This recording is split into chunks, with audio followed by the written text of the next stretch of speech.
talk, it seemed like there was a bit of a jump from there is a beginning of the universe to there is a creator to there is a personal creator, which Right. you didn't seem to elaborate very much as to how you knew it was a personal creator. Additionally, how do you move from such a personal creator to the specific creator described in the Bible, which you've referenced a couple of times now in this talk? Let me address the second question first. The talk this evening concerns a kind of generic monotheism that would be common to Jews, Muslims, and Christians. And indeed, this argument that I've described has been defended historically by Muslims, Christians, and Jews. And the person that I used as my springboard was Al-Ghazali, the Muslim medieval theologian. So to move beyond this generic theism to Christian theism, I think you've got to look at the person Jesus of Nazareth.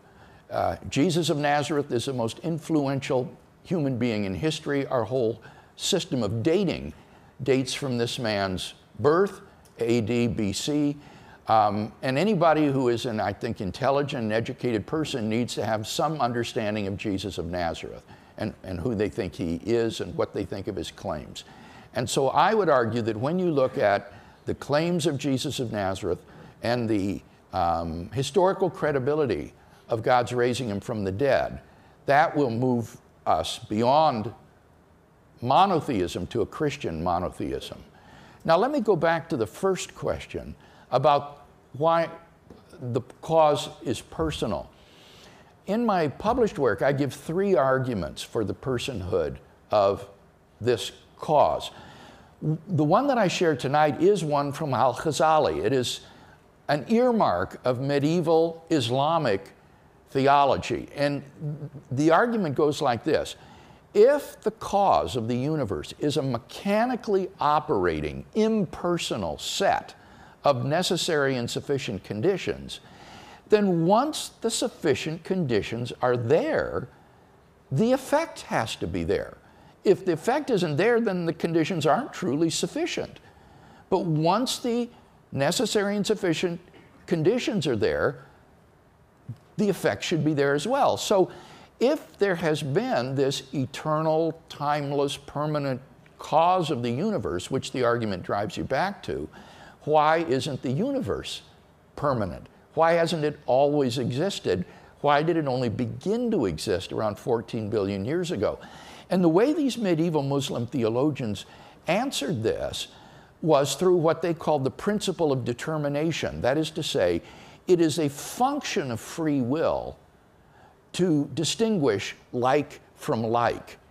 There's a very famous medieval illustration of this called Buridan's ass, where John Buridan imagines a donkey caught between 2 equally appetizing bales of hay.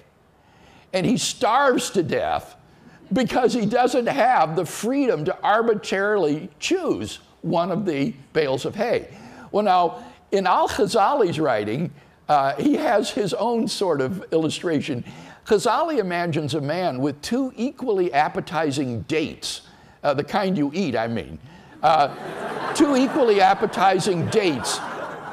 And he says, it is a function of the freedom of the will to be able to distinguish like from like and just arbitrarily choose to eat one of the dates rather than the other. So apply this to this dilemma. How do you have an eternal, permanent cause, but in effect with a beginning? Freedom of the will.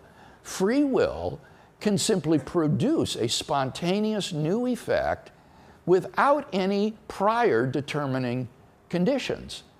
And therefore, it is through freedom of the will that you can solve this problem, and that would imply that we're dealing then with a personal, self-conscious agent. Can I just ask a quick follow-up then? Yes. In that case, because if you're saying, I don't think that there needs to be will to arbitrarily choose between something. A random number generator could do the same thing. It can arbitrarily choose between a set of different things that doesn't have any will. Not if it's deterministic. I mean, I think you're not thinking, I mean, it would have to be a quantum system to be truly indeterministic, right? If you're talking about a macroscopic machine that picks numbers, it's not indeterministic. If the causal conditions are present for a certain number coming up on the dial, then they will. Okay.